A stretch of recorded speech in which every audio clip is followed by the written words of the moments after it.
to it. Alright guys, here it is, the long-awaited James Bond Q&A. I was going to have Tori GNR1 here as well, but unfortunately he couldn't make it because he's off doing Dan stuff. He's off being the second-in-command at Deep Pollution. He's the Robin to Captain Logan's Batman. Right. He's off being the Dan Wonder. Indeed, Vince has become Nightwing. I guess you could say Jason is Jason Todd. Wait. Well, I would say Jason is Damian. Oh, good point. Would that make Sarah Talia? Either that or Catwoman. Wait, we're not here to do that because I was about to say, wait. Wow, this is getting creepy. Wait, that would make Manos Oracle. Yes! It would. Oh my god, Manos is going to be so happy we compared him to Oracle. Then he'd be like, I'm in a fucking wheelchair all the time. He won't care because everyone will love him. I was like, I'm going to be shitting in a bag all the time, damn it. I love how that's the first place you go. It's not the problems of being in a wheelchair, it's not the need to get a sponge bath, it's not the inability to walk, to experience the beauty of life. It's the fact that he's shitting in a bag. Oh, God. That's the thing of Barbara Gordon, they don't tell you when she's Oracle. Right. They don't go into the dirty details that's going on under the chair. Yeah. Anyway, I think we're getting off topic already. Yep, scared off all potential viewers. Yeah. Anyway, so we have a lot of questions, and also, as real quick, guys, because Google Plus and Google Tube, or Shitstain as I like to call it, has now made it nearly impossible to look at spam comments. Yeah. So I won't be able to read comments that are marked as spam because I used to do that because I'm cool like that. Yes. But now I'm not able to do that, so I'm sorry, guys. Mm-hmm. So you can thank Google Plus for that shit. So I deeply apologize up front that I cannot answer some of these questions because they were probably marked as spam. So yeah, I'm really sorry, guys.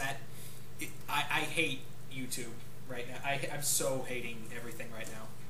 Yeah, YouTube and Skype are both being dicks right now. So. Anyway, yeah, like I said before, ZazuBaar's here. Hey, guys. Yeah. Normally a Godzilla expert, but he's also an expert in 007. I am. Well, I don't know, but see, if I say that, I'm going to disappoint people with things I don't know, but I would say I am an aficionado of 007. Yeah. Okay, we'll go with that. And I'm looking at my collection right now. And your collection's going bullshit. What was that? Your collection's going bullshit.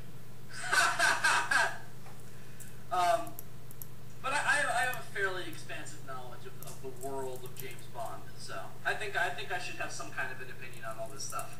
Yeah. So you want to get into the questions? Let's do it, bro. All right, here we go. Our first question comes from Coolio Vids 101. Woo! And he asks, how do you guys feel about that one scene in Skyfall where Bond suggests he may have slept with a dude, and who do you think that dude was? Okay. That scene, I didn't know how to feel about the first time I saw the movie. But the more I thought about it, the less sense it started to make to me, because the way that scene plays, it almost seems like that line is supposed to have a double meaning.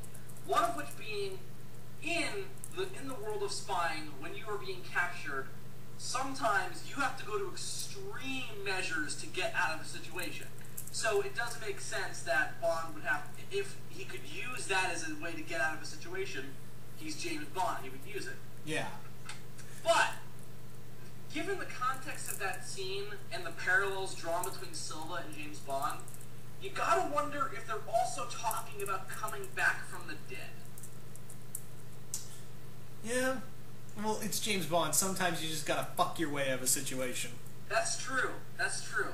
Who that dude was, though? That's a good question. I'm gonna say he slept with Stephen Moffat and told him, hey, all right, I did what you wanted. Now put Paul McGann in Night of the Doctor. He fucked Stephen Moffat just he put in Paul McGann. He's he did a favor. A really big Eighth Doctor guy. He calls Paul. He's like, "You owe me, man." Yes. Put Eighth Doctor in fucking Night of the Doctor. Oh, I'm gonna say he fucked Kim Jong-un. Why? Because Kim Jong-un had this weird fascination with male movie stars, and since Daniel Craig is playing James Bond, I would assume that maybe he would like maybe James Bond is running a mission over in North Korea or something, or at a bazaar of some kind, and because that's happened before, and he has to fuck his way out of the situation, so he fucked Kim Jong-un. Yeah. I'm gonna say that's it. I'm gonna say that guy. Alright, so thank you for that question, Coolio. We could go on and on with that one, but we've got so many questions. I hope you enjoyed your response. He doesn't care about Doctor Who, so I don't think the Stephen Moffat joke was funny. No, like the Kim Jong-un though, one, I promise. Yeah. Guaranteed. So next question comes from Shades at Night. Oh. My best Australian accent. Sorry, Shades. Love you, bro. So his question is, rank your favorite Bond villains from 10 to 1. Holy shit. I can't do it, man. I honestly can't do that. Can we do 5? Because I would have to really think about 10. Well, can we think about, like, the number 1 at least? I mean, it's definitely Blofeld for me. I'm gonna go with, actually, Goldfinger. I love Blofeld, but the thing with Goldfinger is that he's so fun to watch. Yeah, definitely. He's just so goddamn great to watch, and he's so self-aware of how evil he is. I love when villains are so self-aware of their evilness, like Mojo Jojo or Lord Zed. Right. I just love that, like, I'm evil. I know what I'm doing. I don't care. He just doesn't give a fuck. Yeah. I love Goldfinger as well. I particularly love the performance of him by Gert Frobe, which, fun fact, did you know that his performance is completely dubbed over? Really? By a different actor? Yeah, Gert Frobe can't speak a word of English. Whoa. Yeah. He showed, and guess what? Here's the funnier thing about that. The director didn't know about that until he showed up on set for shooting. Huh. That's the 60s for you folks. He showed up on set, and he said, hello, I can't wait to be in this picture. And he said, yes, now go over here and do this. And then Gert Frobe just kept saying, hello, I can't wait to be in this picture. So, that happened. It was the 60s, man. They were fucked up. I'm gonna say I'm gonna say Blofeld because my two favorite Blofeld actors are definitely. I mean, you gotta love Donald Pleasance. He's the classic one, and of course, you gotta love Telly Savalas. Easily the two best Blofelds. Both very different Blofelds, but considering what the two had been through, it makes sense that he would be kind of a different guy in each situation. And he's also a master of disguise, so it makes sense. Yeah. I love Donald Pleasance's sheer intensity, his sheer, just downright nail-biting, just intensity that he has when he's on screen with James Bond. Definitely a very different portrayal from what the films have been building up to, because in the early Bond films, like From Russia with Love, Blofeld is in them, but you don't know who he is. His back is always turned to the camera, and all you usually see of him is just the back of his head and when he's stroking the cat. Yeah. Next time, Bond. Next time. Yes, pretty much. He's fucking Dr. Club. In From Russia with Love, he has a very different voice from what he has in You Only Live Twice. But it's this difference that definitely works, and Donald Pleasance kind of redefined what a villain was in a film with that performance. So I love Donald Pleasance as Blofeld, and I respect it as important to action film. Yeah. But you gotta love Telly Savalas, dude. Gotta love Telly Savalas. Yeah. Badass. He turned Blofeld from creepy into badass. Yeah. He made you buy that Blofeld could be in an action scene. So Exactly. I love his performance as well. Let's not even talk about Charles Gray. Yeah. Let's not say we didn't. Yeah, exactly. Precisely. I'm not even getting into Max von Sydow. The thing is, like, now we're getting, like, possibly, you know, Matt Smith wants to be be the villain in the next Bond film. He's talked about that, and Yes. you have always said he has to play a young Blofeld. I would be down for that. Even, I'm gonna say this more so. Eccleston is an older Blofeld. Oh yeah, dude, Eccleston would make a great Blofeld. He would be a fantastic Blofeld. Yeah, I mean, he was great as in Thor: The Dark World. I loved him as Malekith. He was great as Malekith. And imagine that performance put on Blofeld. I think he'd be an amazing choice for that performance. Matt Smith as a younger Blofeld would be fine, though I almost wonder if he would work better as a villain like, say, Emilio Largo. Yeah, a lot of people are saying, like, maybe if he does get into a movie, he would play, like, he wouldn't play something like Blofeld, but something more like Javier Bardem. Right.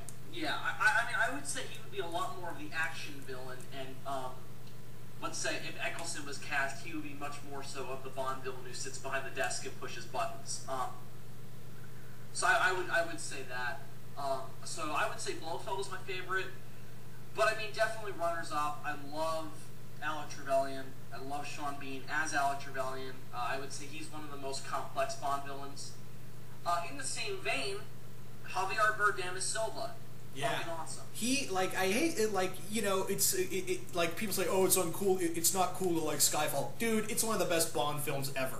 What dumbass is saying it's not cool to like Skyfall? Skyfall is one of the best Bond movies, just bar none. Yeah, if not one of the best movies ever. It is, I would put it in easily top 10 best action films. Well, it's kind of like with Dark Knight, where it got so big, people are like, oh, Dark Knight's overhyped. Dude. I mean, that's the thing. That's the thing that always pisses me off. People hate popular things. So when something becomes popular, they feel the need to not like it, or it's film hipsters is what they are. And I can't stand it. It really annoys me because I'm someone who appreciates films for what they are and not what society perceives them as. Yeah. So that really annoys me. Yeah, but Silva, dude, one of the best Bond villains. Again, one of the most complex. Exactly, and he's kind of one of those villains that shows you don't have to be this world-taking over genius or taking millions of dollars out of a bank. You can hit people with just a click, you know, the click of like an enter button. Right. Exactly. Yeah. I think one of the things that made Skyfall such a big deal for the Bond series was how small it was. Because if you think about it compared to other films like, say, GoldenEye, it is a very, very small film. But it has a bigger impact because of how focused it is on those elements. And you look at Silva, he's not nearly on the level of somebody like Blofeld. He's not a conqueror, he doesn't have an army, he's a hacker. He's a terrorist organization leader and a very small terrorist organization. Yeah. He's got lots of resources, but he's not this huge world power. He's much more personal than that. Yeah, and the other thing with all that, with all those, it's more or less connections, and he has, like, I think if I remember right in the film, he's always like, if I lose those connections, I'm done. Yeah, I mean that's definitely. I mean we see without a computer he completely fails. That's why James Bond takes him to Skyfall. Is because spoilers. Is that he's like, I'm going to take him to one place where he can't use any of his tricks, and even then, Silva still proves to be a force to be reckoned with. But again, he can't. It's the old world versus the new one, and the old world holds out in the end. James Bond kills. I'm sorry. He kills Silva with a throwing knife. And a lot of people were disappointed by that because it's like, oh, that's such an anticlimactic ending. No, because it fits with the movie. Because the whole movie, it's getting smaller. It starts out with this huge action scene. Then they arrest Blofeld. I'm sorry, I keep saying Blofeld. They arrest Silva via helicopter, and then he just kills him with a knife. I think that's so beautiful. Yeah. I thought that was excellent. I'm gonna say Silva. Well, do you want to move on to the other villain? I mean, not other villains. Other questions? Yeah, that's fine. I'm sorry. I keep rambling. No, it's fine. So thank you for that question, Kirk. Anyway, next question comes from Mr. Emerald123, and he asks, favorite Bond moment? Ooh. Oh, God. Why don't you go first? I need a minute to think. Damn. Oh God, there's so many. I'll throw out a couple that are immediately jumping out to me. I adore the. This is gonna be one that comes out of left field. I'm a big Timothy Dalton fan. I love his performance in both The Living Daylights and License to Kill. I think The Living Daylights is a very flawed movie, but I think it's a decent first appearance of his Bond. And I think one of my favorite Bond moments is in that movie when he's in the car with the MI6 liaison in Russia, and the agent is just bitching at James Bond because why didn't you shoot her? He's talking about this Russian chick who turns out to be the Bond girl of the movie who's pointing a gun at this. It's very complicated. She looks like she's about to assassinate this Russian commander in the Russian Secret Service, Smersh.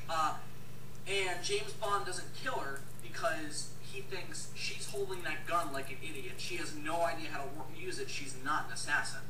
So I'm not going to kill her because I only kill professionals. And I love that moment in the car where he explains this. He goes, I only kill professionals. And you can tell him if you want, because if he fires me, I'll thank him for it. I'm like, oh, that's awesome. That's Bond right out of the books. I thought that was excellent. I'm going to say that's my favorite Bond moment. I'm going to say, and this is kind of a typical one that a lot of people say, but it's so damn good, the casino scene from Dr. No. Yeah, I was going to say that one as well. Because it sums up everything Bond is, fierce, charmer, just everything you love about Bond.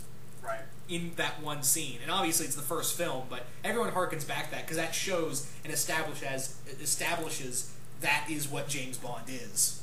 Like, that is the archetype scene. Like, if you want to look at how Bond is, go look at that scene. Yeah. Oh God, yeah. I mean, if you want to know what a James Bond movie is like, just watch that scene. Yeah. So, in conclusion, I have no objections. Yeah. So, thank you for that question, Emerald. Next question comes from Jerkwater100, and he asks, can a James Bond G.I. Joe crossover work?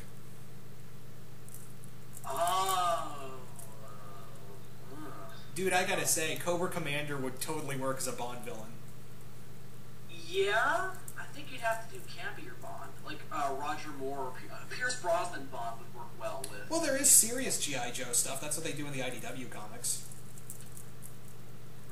Okay, I'm gonna admit this. I know next to nothing about G.I. Joe, so I'm gonna come off as very, very uninformed here. But I'm gonna say, just because of the scale of the thing, based on what I know of G.I. Joe, I'm going to say Brosnan only because the scale of his films are probably the largest of any Bond series. Yeah. You've got these giant vistas of just explosions and him taking down entire armies, so I think that could work. I think that Cobra Commander would be an excellent either Roger Moore era or Pierce Brosnan era Bond villain. Okay. I'm going to say yes because this could totally work. Like I said, Cobra could easily work as a Bond villain group, and obviously, like I said, Cobra Commander, and it would have to be a certain Bond era. That would be the thing. Yeah, exactly. But I think it could work with Connery era as well because there are some dark G.I. Joe stuff in the comics. So I think it depends on how you want to play it. Yeah, and the interesting thing about the Connery era was it was this weird blend of what Bond was in the books and what Bond became in the movies, because it was over the top, but it was played totally seriously. So I think that could also work well with G.I. Joe, which is also why I said Brosnan. Yeah.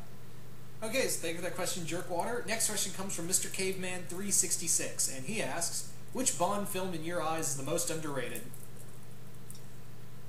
License to Kill. I'm gonna go with I actually like Moonraker. Moonraker. Oh God, really? No, I'm kidding. Okay. I do like I do like Thunderball. Don't ask me why. Thunderball I'm more okay with than Moonraker. I mean, I hate Thunderball, but I see the merits of it. That's my one. I'm gonna go with Thunderball. I say License to Kill because that's a polarizing one in many respects. One, it's easily the most violent Bond movie. Easily. And what we see is a cut down version. There's an unrated cut somewhere out there with extended scenes of violence, and it's just a very dark Bond movie. And the reason why is because it was trying to borrow a lot more from the Arnold Schwarzenegger and Bruce Willis action films of the 80s, where you would have these R-rated gore-fest movies. Right, exactly. You would have a movie like Commando or Predator. And it doesn't work for Bond, truthfully. I think it can. I think License to Kill is the best example of balancing it. I think that the story is excellent. I think the villain is awesome. I think that ultimately it blends it really well because it is still definitely espionage. Right. And it works in the violence. I think that the violence puts a lot of people off, though, because I think a lot of people are still of the mindset that Bond is only campy. And a lot of them don't understand the books were very rarely campy. That they're a lot more like very gritty, not gory, but very gritty, simple spy stories. So, that's why I appreciate both The Living Daylights and License to Kill a lot more than a lot of people do, and why I love Timothy Dalton as Bond and a lot of people don't. Yeah. But I'm gonna say License to Kill. And also, I mean, Robert Davi as the villain is great, but Benicio del Toro is fucking scary. I knew you were gonna say that. Benicio del Toro is terrifying.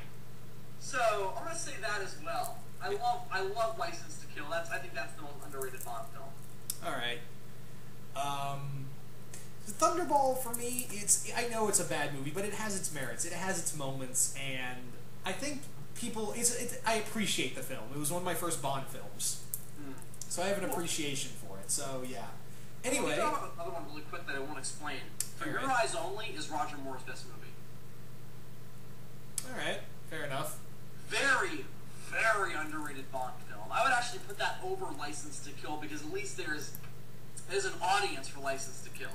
Very few people that have anything positive to say about For Your Eyes Only. All right. So, just throwing that out there. All right. Okay, so next question comes from Serpent Tilada. I hope I say that name right. I apologize if I haven't, because I'm always afraid I butcher this guy's name. If you could select one girl from a video game, movie, cartoon, and anime for a Bond girl, who would you select? Ooh. Oh, man. Talia. Talia from comics? Talia al Ghul, yeah. I think she would be, and Ra's al Ghul as a Bond villain would be. And I'm mainly saying, like, I'm mainly saying, like, Liam Neeson, Ra's al Ghul, who's not supernatural. But I wouldn't be opposed to the Lazarus Pits being included. Yeah. All right. But no, Talia would make a great Bond girl. I could definitely see the Black Widow. Black Widow. Oh, she'd be fantastic. Yeah. So dude, Ra's al Ghul, he'd be a cool Bond villain. And let me throw out one more bit of trivia to that point. Ra's al Ghul and all of the League of Assassins stories, and every time Batman and Talia have a big story, is based on Her Majesty's Secret Service. Because in both the book and the film, another underrated Bond film, mind you, there's an extended romance built between James Bond and Tracy. Shit, what's her real name? I'm going to say Tracy Bond, but she has a different name.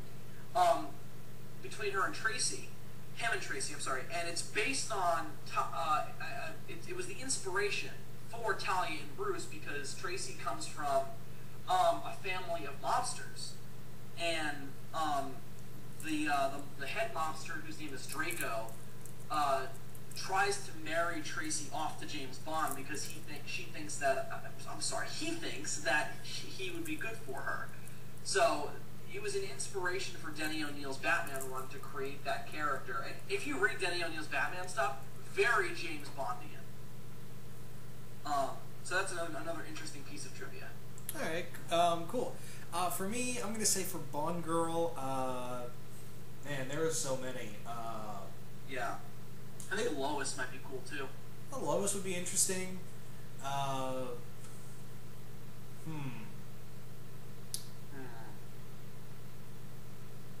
gonna say, like, from video games, this is gonna be interesting. Well, I'm gonna say, I don't know if you've ever played Tekken, but this character's name is Nina Williams. She'd be cool.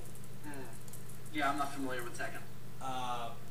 I guess also from Street Fighter, Cammy would be cool.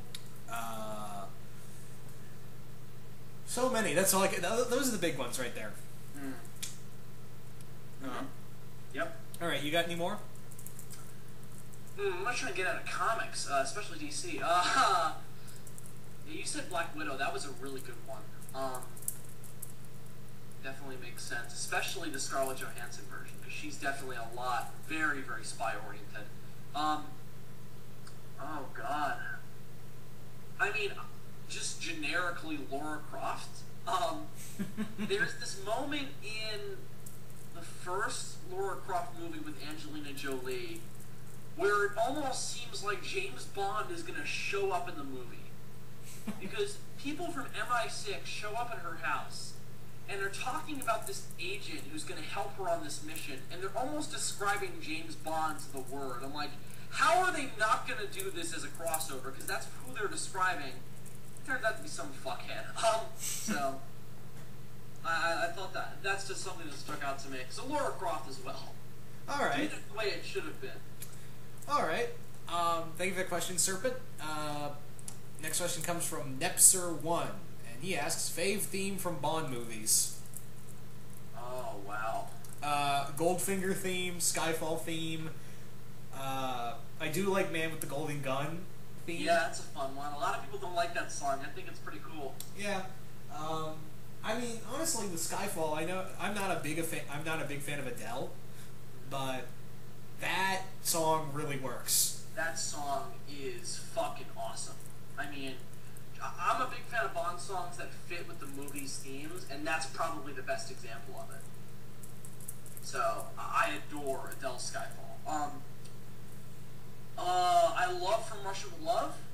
That's the first big Bond theme. I love it to death, and I love John Barry's score for it. It's a classic one.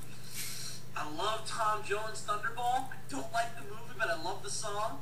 And he strikes down like Thunderball. I love that song. Another one that fits with the James Bond mythos, because they're basically describing James Bond. I mean, of course, just, Paul McCartney's Live and Let Die ascended that film, so. Yeah. But I think, honestly, my favorite, just based on how many times I re-listened to it, I love The Living Daylights by A-ha. Whoa, you don't know, Bill. No. I will sing The Living Daylights, and you will not judge me. I love The Living Daylights. As you can't tell, I'm doing the disappointed head shake. Oh, really? You don't like A-ha? No, I just don't like you singing it. Oh, okay. That's fair. Yeah, I think A-ha's The Living Daylights is my favorite Bond song. All right. Is there anything else, or? Did I mention On Her Majesty's Secret Service, the instrumental theme? No, you didn't. And actually, that's one of my favorites too.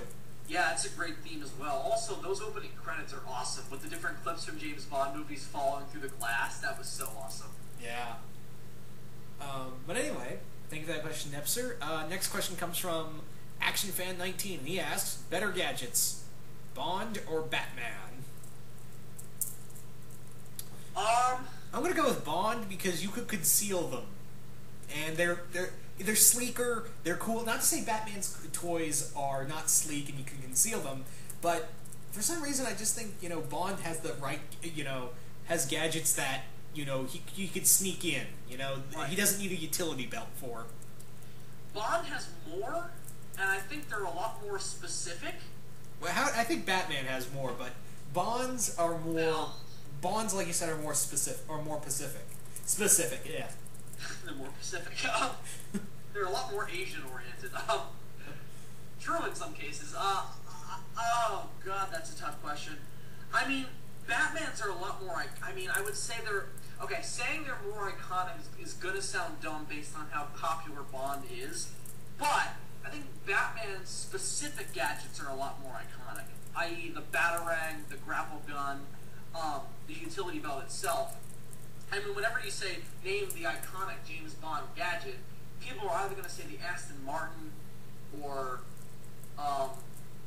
the laser watch from GoldenEye or Moonraker, or what was it before that? Oh, it was The Spy Who Loved Me. Or by the token of The Spy Who Loved Me, the Lotus. I think that Batman's are more iconic. Yeah. At least specifically. Well, which one would you want more? Which ones would I want more? Yeah, which gadgets out of, like, if you could pick either Batman's gadgets or Bond's gadgets? I mean, I would rather have James Bond's only because it seems like it requires less training to use them. They seem very user-friendly. Batman's, it's like, you need to know how to use that shit. You can't just throw a Batarang. You gotta know, like, how to use it and shit. I've been playing Arkham Origins. That shit's not easy to use. Like, you know, to use the grapple gun, you gotta have some arm strength. I would rather have James Bond's gadgets just out of sake of usability. Alright. Okay. Okay, so thank you for that question, Action Fan. Next comes Woo Rat 1, and he asks, in a few years when they reboot, get a new actor, readapt another one of the book stories from the franchise, what style do you wish them to go for? A more realistic route, or now more of a campier route like they did in the classics? Me, I'd like to go in the middle, a lot like how people, you know, how Batman was done in in the Arkham games. Yeah, I agree.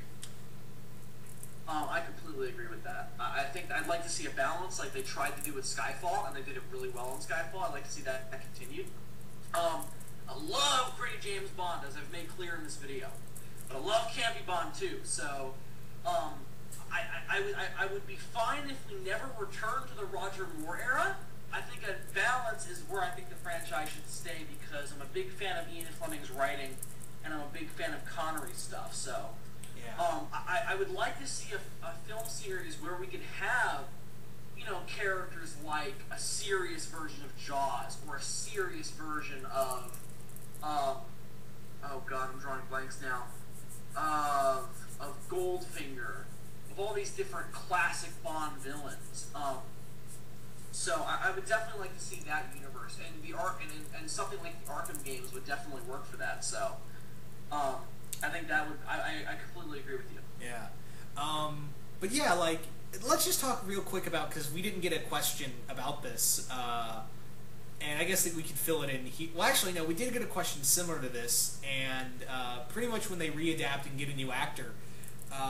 Man, there's so many, but there's one question later on of 3 people we would pick, and maybe we could go from there, so why am I still talking about this if we're going to get that question? Sure. But they, yeah, more or less to the middle, so something like what Skyfall did. Yeah, I agree.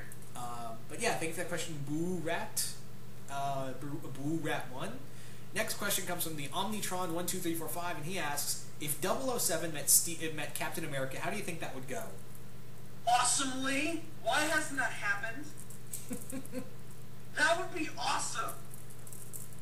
Oh! I think, honestly, I think Bond would make fun of working with a guy who's dressed in a costume and just be like, I think when they first met, like, obviously you have to be at, like, MI6 and S.H.I.E.L.D. are working on something together, right. And, maybe Hydra's working with Spectre. Spectre. I can't talk tonight. Or something like that, and you have Bond Bond and Steve Rogers are working together, and what happens is like when Bond first meets Steve in the full Captain America costume, he's kind of like, really? This guy? Yeah, oh god, that would be great, especially Daniel Craig. And then he would just watch, when they first get into a fight, he just sees Cap go at it at these guys. Right, exactly, he's just like, oh, I have a gun. And he's like, I have a shield. Guess which one's gonna win? Oh, well, okay. James Bond would be totally dead in that moment. I think that would be fantastic. Totally all for that. Yeah, I would I think they would be interesting because Bond knows how wet works goes and all of that, like the sticky situations, all that. And Captain America does like to stay optimistic, so I think it would be cool to see those 2 personalities just have a conversation of how their governments work and how the world really works. Because I don't really think James Bond is an optimist. I don't see him as one anyway. He's very, very cynical, especially in the books.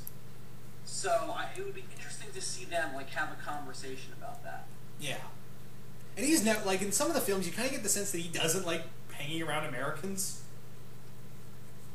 I mean, one of his best friends is an American, so I don't know about that. Well, I remember in some of the movies he would comment like Americans. Yeah, I mean definitely, but I mean he feels the same way about England sometimes. Yeah. So I think that there's definitely a disdain for England and for America by the same vein because of things they've done, especially in the Daniel Craig era. Yeah. I mean, he definitely has a definite worthy thing against America in the Daniel Craig movies because of what they did to him in Quantum of Solace. So. Yeah. But no, like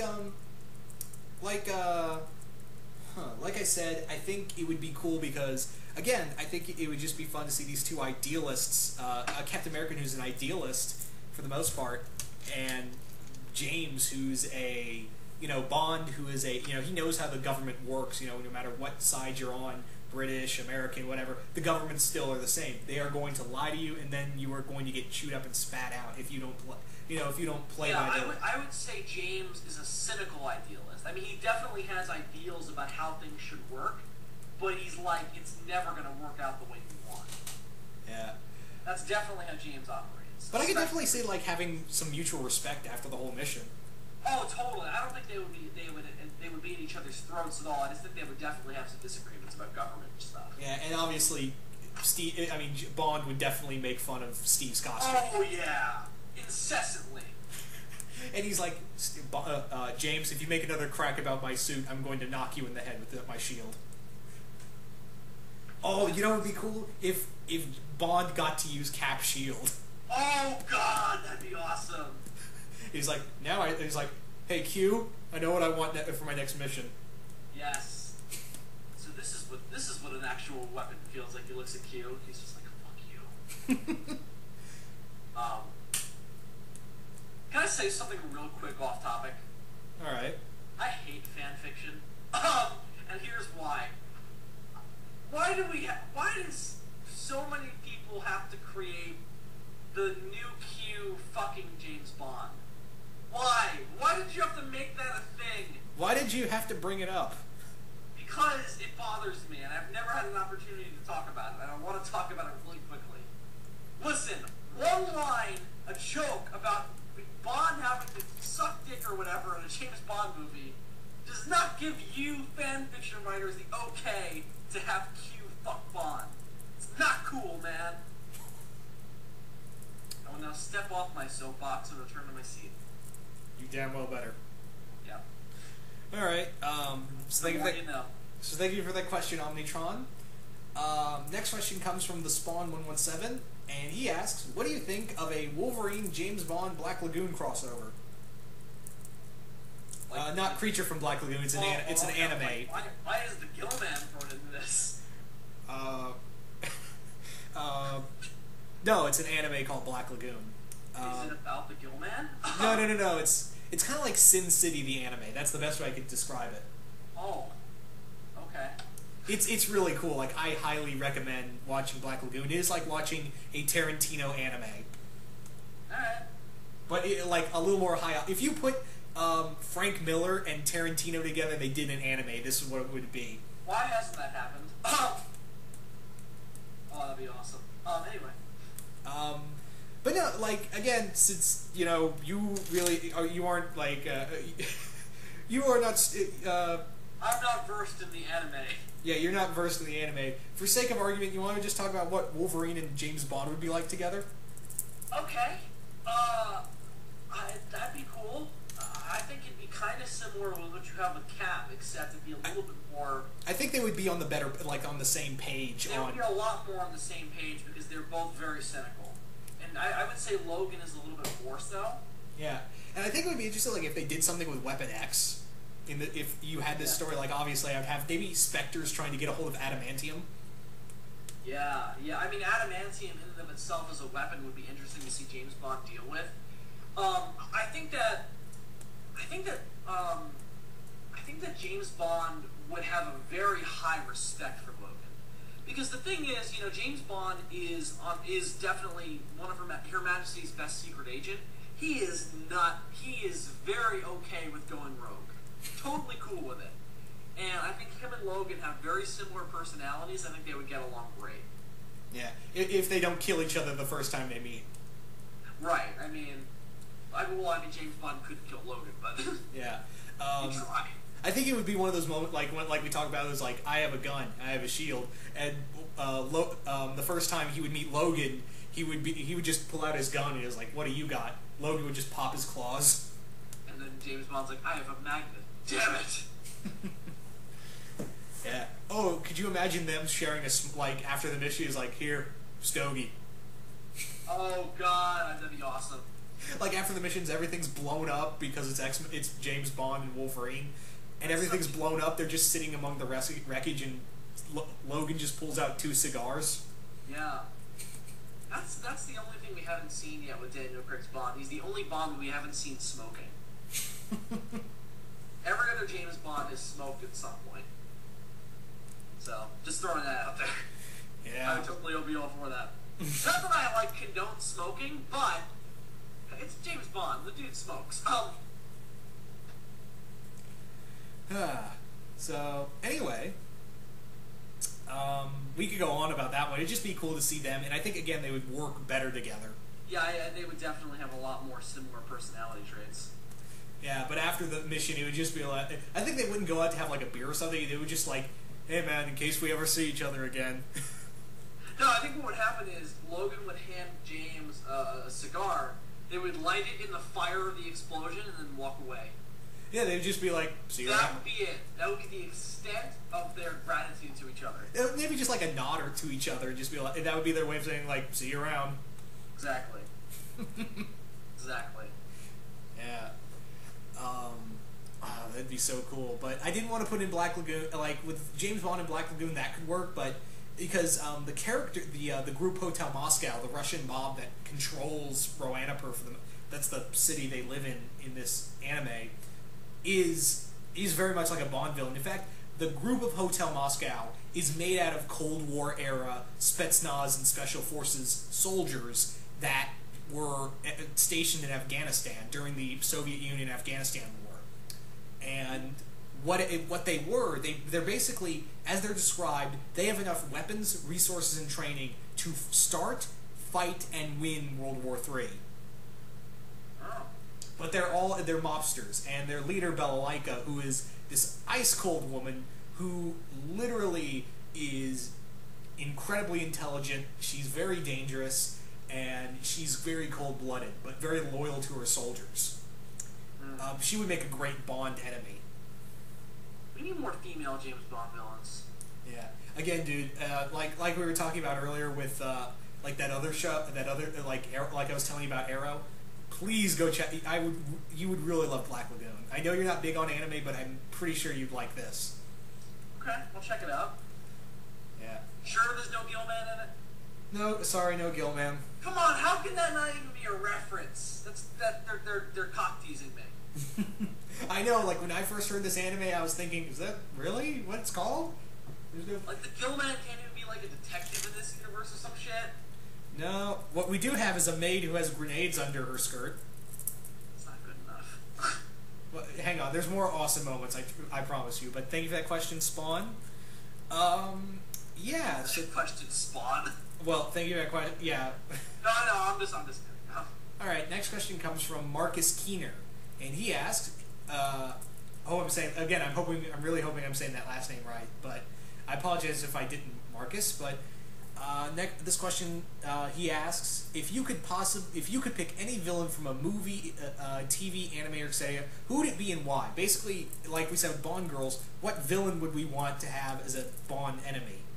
Oh shit. Okay, can I go first? Sure. Cobra Commander, Balalaika, Doctor Doom, Baron Strucker, Lex Luthor, Ra's al Ghul,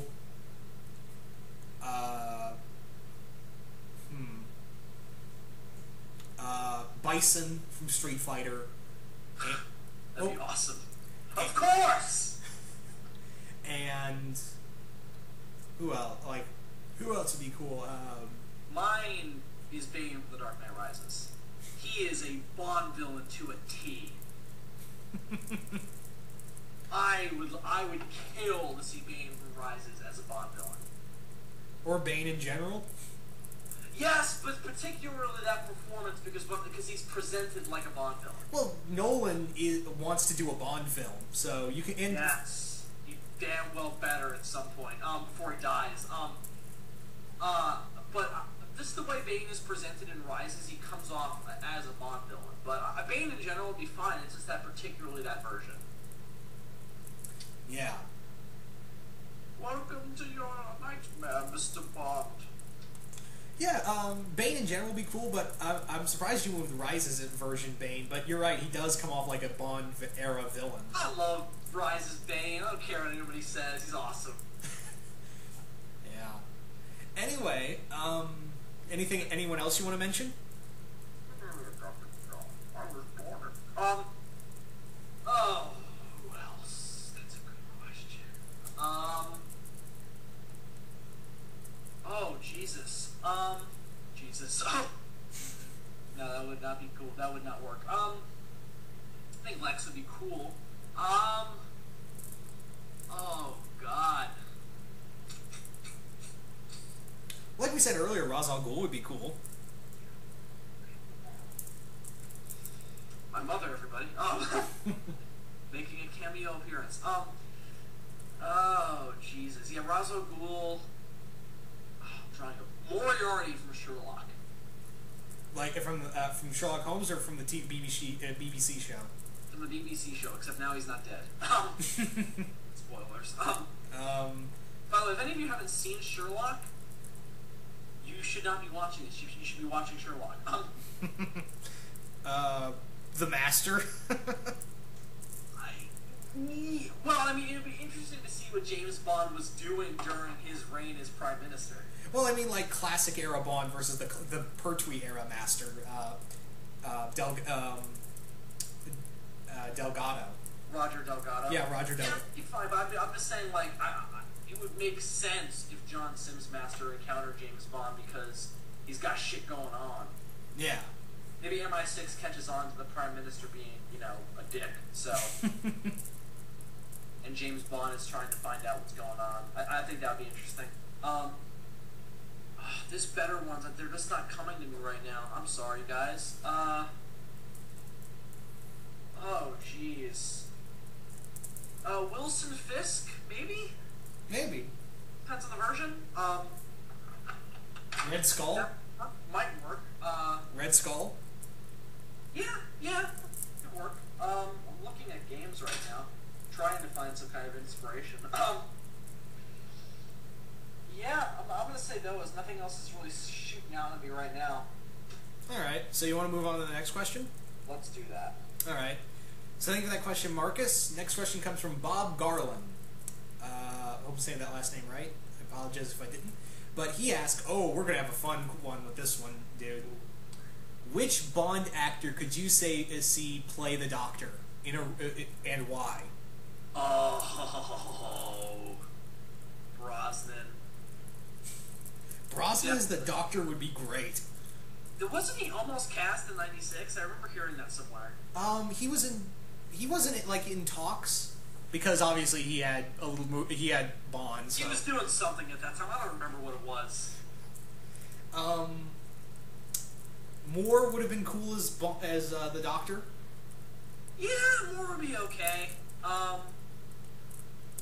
Daniel Craig as the Doctor. As maybe like a darker Doctor. I'd pay to see that. But he just doesn't. Craig doesn't strike me as the Doctor, but he's not. He's a very. He's a very kind of methodic Bond. He's a very cold Bond, and that's the whole point of his characterization. I don't know if that would work for the Doctor though. Yeah, I mean, he's charming. He's got charm. He plays that up in scenes where it counts, but I don't know if he could pull that off. I mean, I could almost see him as an Eccleston-like Doctor.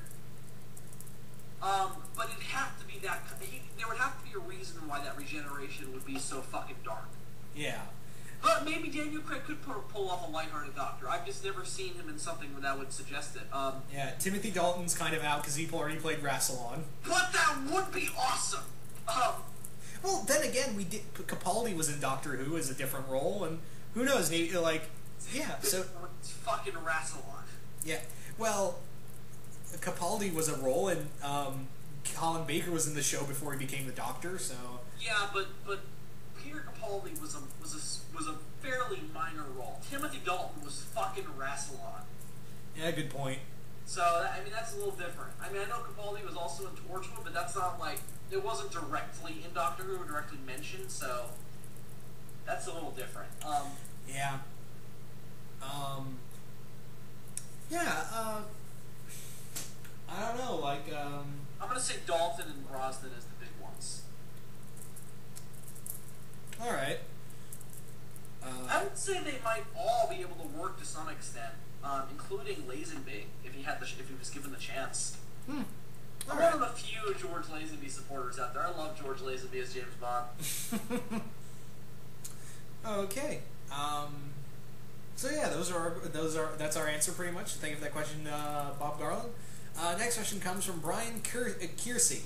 He asks, when the Craig era is over, and they give you full creative control of the next Bond film, what would you like that movie to be like? I have full creative control over James Bond? Fuck this YouTube shit!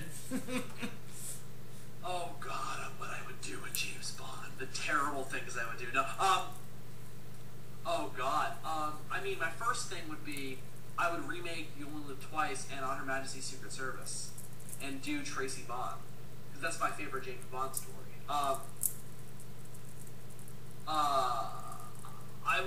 I would like to do a bunch of different Bond villains in a darker, more serious light. I'd love to see a dark, serious version of Goldfinger. All right. Also, I mean, I would do a ton of stuff. I would just basically I would recreate the Bond universe I would recreate the Bond universe as it's known to make sense. You know what I mean? And have it make total sense. And kind of do my own thing with it, and just have a new Bond timeline with all these different events, and make Spectre the big villain and all that good stuff. I would just have fun with it. I would just keep doing different stuff. All right. Pretty much copy and paste what you said, dude. Yeah. Yeah, so that's pretty much my answer. So Bill answered it for the both of us. Thank you for that question, Brian. Next question comes from Jake Bat. And he asks, out of these three actors, who would you like to see play Bond? Tom Hardy, Henry Cavill, or Martin Freeman? He played Watson in Sherlock. No, I know who he is. He would be weird.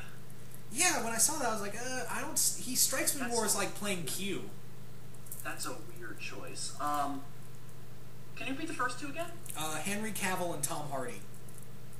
Those two I can see. I could actually see Tom Hardy playing a Bond villain, like playing a darker Jaws. I could see Tom Hardy as Bond. I mean, I didn't even think of Cavill. He would be good too. Yeah, he's new. I mean, he has Superman, so Cavill would be my pick. He just has like the charm to him because he's played in. He was in a BBC show called The Tudors. Yeah, The Tudors. Yeah. And he was great in that. He was a womanizer, and he had the charm to him. So, and he's done some other drama stuff, and he's done a few action. He did an action movie with Bruce Willis, which was totally under the rug, and it's not that great anyway. But it shows he can do. It's terrible. Yeah, it is bad, but I think Cavill out of these three, would be my best choice. Yeah, I would love to see someone try it. I mean, I didn't even think of that one, and that one's kind of an obvious choice. I've always said that Tom Hardy is the one who would probably be the best choice to take over from Daniel Craig, because he looks the most like him, and I think he could pull off a similar enough portrayal where it could work in that universe.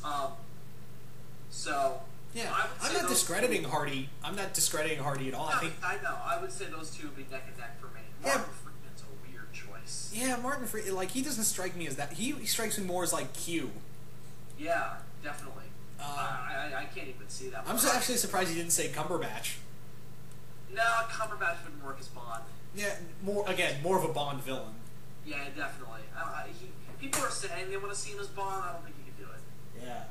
I mean, Cumberbatch can do anything, but I think he would be misplaced as Bond. Yeah. Speaking of other, is there any other fan cast you have for Bond? Michael Fassbender. Oh, dude, he's at the top of my list.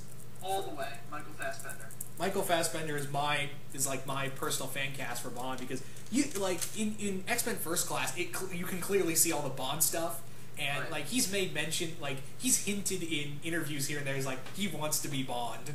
Yeah. Oh God, that would be awesome. 10 years ago, Clive Owen was the pick, and the fact that it never happened is depressing. Yeah, Clive Owen would have been a fantastic Bond. Idris Elba was even in talks at one point. Yeah, he was. I don't know, would you be okay with a black Bond? I mean, I would, but... It depends on the context. They would have to reboot for me to be totally okay with it. Again, I have nothing against a black Bond as long as it makes sense. So I'm not saying he has to come from the red light district, but I mean they would have to. I don't know. I don't think Idris Elba has that Bond portrayal. I don't know. He's a fantastic actor. I love him in everything he does, but I don't know if he's Bond. He's a little bit too. He's a little bit. What's the word? He's a little bit too proper. And a little bit too grizzled to be James Bond. I think that's the thing. I know Daniel Craig played a very grizzled James Bond, but there was still a charm that came out of it. And I'm not saying Idris Elba isn't charming, but it's a different kind of charm. He's a more rugged charm. And I don't know if I'd call James Bond rugged. Yeah, but out of these three, I'm going to go with Cavill, and my personal pick is Fassbender. Mine as well. Yeah, because dear Lord, when you watch him in First Class, and he's done a few other movies here and there that have Bond stuff in them, I'm like, dude, him with Nolan on a Bond film. Oh, dude. Oh God, that'd be fantastic. Yeah, Fassbender's my personal choice. Yeah, he would be so great. Again, this is just us basking in the glory of Fassbender. One that I heard that I thought was a weird choice, almost the same level as Martin Freeman, was Daniel Radcliffe. I was like, no. No. You know who else was in talks with Harvey? I heard this. I don't know how much truth is weighed to it. But you know who was also in talks of being the villain out of Javier Bardem? Who? Sacha Baron Cohen. That's a weird choice as well. Yeah. Again, I don't know how true that is, but I'm glad we got. Yeah, I mean, I'm glad we got Bardem. I'm not a big Sacha Baron Cohen fan. He has his he's. Yeah. I don't think he's bad. I've laughed at his stuff before. I'm not a fan though. You know what I mean? Yeah, I understand. Anyway, so thank you for that question, Jake Bat. Next question comes from One Bullet, Two Kills, and he asks, awesome name. Let's say all the Bonds exist in the same continuity. If Daniel Craig, James Bond, went rogue, which former Bond would you think they would send out to kill him? Personally, I would love to see Pierce Brosnan go up against Daniel Craig Bond. Oh, I don't want to even consider this because I hate the codename theory. Oh, actually, it's kind of funny because I did see a fake trailer, one of these cool fake trailers where they kind of follow that story. It had Sean Connery hunt down. It had Daniel Craig hunting down Sean Connery. Yeah. I hate the codename theory with a heated passion. I know, dude, but for the sake of question. Okay. For the sake of this, I will. All right. For the sake of me, I'm gonna say it's all interdimensional travel. That the Doctor shows up and brings all the James Bonds into the same universe. They have to hunt down each other. Timothy Dalton hunting down Daniel Craig would be awesome. Okay. I'm gonna say you gotta go with the classic. Sean Connery out of retirement to go hunt down Daniel Craig, or I wouldn't mind Pierce Brosnan Bond going up against Craig Bond. That'd be cool. Connery would be cool just to see those two clash. He was almost in Skyfall, but the only reason it didn't happen, he was going to play the Albert Finney role, the caretaker at Skyfall. Yeah. The only reason they didn't do it, and he was all for doing it, they ended up not doing it because they thought it would be distracting. Which you can see they almost did it in the movie, because the way they revealed that character, it's like, who is it? It's like, oh, it's Albert Finney. Okay. But they did it because it's like that would like stop the movie at a halt. Yeah. Also, that is the weirdest thing. The Doctor wants to play Hunger Games with the Bonds. Yes. Listen, it's the only way I can work the situation out of my head without getting angry. So. Okay. Whatever. I'm gonna say that. I'm gonna say Connery and Timothy Dalton team up to go hunt down Daniel Craig. All right. It's a buddy cop movie. That is something. Tell me you don't pay to see that movie. I would. Yeah. I pay double to see that movie. Okay. Thank you for that question, Bullet. Next question comes from Jason Voorhees, 2011. He asks, who is your favorite Bond villain and why? Well, we kind of answered this already, but what Shades wanted, we kind of cheated on, because I didn't feel like going through, trying to rack my brain for 10 villains. That's taken way too long. Yeah, that would have taken, and, as long as this video's going. So, I'm going to count this and just re-say, Goldfinger for me. Yeah, I'm going to re-say Blofeld and Silva and I am answering this on the grounds of, because we kind of cheated on Shades' question. Right, exactly. And his was different because we said 10 villains, and I was like, I can't think of 10 villains on the spot. Yeah, I mean, I would be like, I'd just be pulling them out of my ass at this point, just the ones I remember. Yeah. Like, that's a video, that's more like a video in of itself. Oh, definitely, definitely. Yeah. So, anyway, thank you for that question, Jason. Next question comes from Malangar. I hope I pronounced that name right. I'm sorry if I didn't. And he asks, what do you think of new Q compared to classic Q? Fantastic casting. That dude is a young Desmond Llewellyn. Like, spot fucking on. He is bitter, he's angry, he hates James Bond. It's perfect. It's fucking beautiful, man. I love it too, man. It's so perfect. So perfect. Oh, by the way, 007, please try and return all the equipment in one piece, which he doesn't do at all. He loses everything. Everything that he gives him is gone. It's just all fucked, more or less. The gun is eaten by a Komodo dragon. The radio is somewhere. It's just fucked. So, yeah. Fantastic. Alright. I'm gonna have to say... I also didn't mind... I'm sorry to cut you off. I also didn't mind the, fuck, what was his name? The guy from Die Another Day, who played Q. Who replaced Desmond Llewellyn after he died. What was his name? I can't even remember. I can't remember. He was alright. Alright. So thank you for that question, Malangar. Next question comes from Wolfman the Impaler, and he asks, if you could choose any of Bond's trait, able to get with any woman, access to cool gadgets, able to travel to exotic places, or having expert martial arts skills, which one would you pick? Oh, probably the charm. I've tried to rip that off from James Bond, and I've failed miserably. Yeah. But probably the charm. I'm gonna go with the charm as well.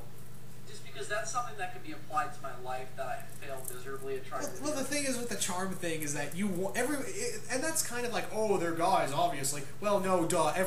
Bond is the epitome of what every guy wants to be. Exactly. Yeah, exactly. Yeah, I mean, I want to attempt re-entry. I'm keeping the British end up. I can name off so many puns. I would definitely go for the charm. All right. I might have the martial arts skills though. Yeah. So we're gonna have to go with the first one. So thank you for that question, Wolfman. Next question comes from I Am Super Batman 1993, and he asks, how would your top 007 Bond movies go like? Mine would go like this. He's basically asking top 7 Bond. Ah, clever. Ha ha ha. So here's his. Number 7, Goldfinger. Number 6, Honor Majesty's Secret Service. Number 5, License to Kill. Quote unquote, Dalton was so underrated as Bond. I agree. Number 4, From Russia with Love. Number 3, GoldenEye. Number 2, Skyfall. Number 1, Casino Royale. My list is very similar, so why don't you go first? Man. Number 7, well, my number 1 I'm going to say right now is You Only Live Twice. Really? Okay. I like it. I enjoy that one. Yeah. Number 2, I'm going to go, number 2 is Skyfall. Number 3 is Casino Royale. Number 4 is, I'm going to go with Goldfinger. Number 6 is, number 4. Number 5, number 5 is, shit. I can't do it now. I've lost my train of thought. Okay. Well. Again, this is kind of like we need a separate movie. I mean, a separate video. Exactly. Yeah, we need a separate video for that. Number 7, Dr. No. Number 6, GoldenEye. Number 5, License to Kill. 4, Honor Majesty's Secret Service. 3, Casino Royale. 2, Skyfall, and number 1 is From Russia with Love. Sweet. That's my 7. All right, I can't think of the other ones. Again, this is going to be a separate video. I feel like there's going to be a Bond month on either your channel or mine. Already planning one. Bondapalooza coming this December. Oh man. Trailer should be coming by the end of November. Plugs. All right. Next question comes from Lydia Cerebros. Hope I'm saying that name right, and I apologize if I didn't. But she asked, out of all the gadgets Bond has used, which one would you want to have? Oh god, the Aston Martin, dude. Yeah, there's no question. No question. Exactly. That's it. It's the Aston Martin. Yeah, not only is it like an awesome car, it's just a beautiful car to look at. Just a sexy vehicle. It's okay. It's either the DB5, or it's the DB, or it's the DB7 from fucking Casino Royale. Yeah. Or the DBX from Honor Majesty's Secret Service. Just any of the Aston Martins I want. All right. Want that car. Yeah, I gotta go with that too. Dad! Get me that car! Okay, thank you for that question, Lydia. But our next question comes from Human74 Roth, and he asks, favorite Bond era in franchise history? Oh, that is a question. I'm sorry, dude. I know it sounds so common and so obvious, but I gotta go with Connery. Yeah, I'm gonna agree. Connery. But Connery not only set it up, but he is the archetype of all Bonds. Yeah, oh, definitely. I'm gonna go. I mean, Connery was the balance of everything. It was serious, it was dark, it was campy, it was awesome. I'm gonna go Connery. Yeah, I mean, that's one of the biggest roles he's known for, and for obvious reasons. That, Highlander, and Indiana Jones, and Hunt for Red October. Yeah, but when you think of Connery, one of the first things you think of, oh, Bond. Yeah, exactly. Either that or I should have sent it to the Marx Brothers. Yeah. So thank you for that question, Roth.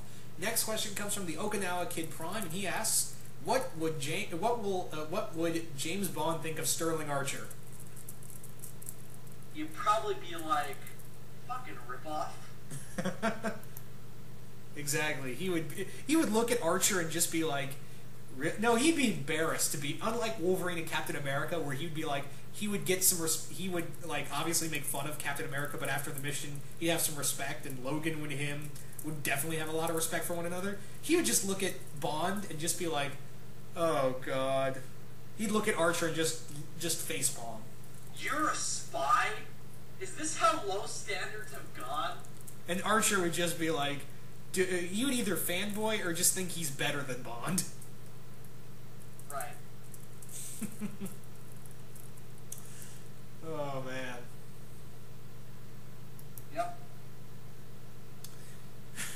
That's all I can say on the matter. That's all we can say. Nothing more needs to be said. Yeah. So think of that question, Prime. Next question comes from Zach the Thunder King, and he asks, favorite gadget in James Bond movies? Wait, did we answer this already? Yes, we did. Well, favorite gadget. This, like, which one we want to have, but favorite gadget, again, it's the Aston Martin. Yeah, I mean, another one I'll throw out, Roger Moore's watch. Alright. Again, I don't know if you can interpret that as a different question. I mean, which one? Obviously, the favorite would be the one we'd want to have. Yeah, exactly. So. Yeah, definitely. Yeah. So thank you for that question, I guess, Zach. We pretty much answered it, so yeah. So fuck you! No. Hey! No, I'm kidding. Alright, next question comes from James Fan 1991, and he asks, if Batman, we talked about that, but if James Bond didn't have the Aston Martin, which car do you think he would have? He would have nothing because the Aston Martin is all you need. I mean, he had a car before that. Yeah, well, it wasn't the Aston Martin, so fuck that car. Well, I like the, what was it? Hang on. I think it was a Benz. I believe it was a Benz. There was a car he had that was equally popular before that. So, I like that car. I could look at it, I could look it up, but I don't feel like digging through my books right now, so I'm not. It was a car he got from his uncle. I know that much. I don't remember what model it was though. It was a nice car. He would carjack Batman and steal the Batmobile. Oh yes, he would. He would just call it, "This is the Bond-mobile now." Batman, I've stolen your vehicle. It is the Bond-mobile now. Deal with it. He's like, but it's right there. No, it's not. It's right there. I can just go over and. My parents are dead. So am mine. Drives away.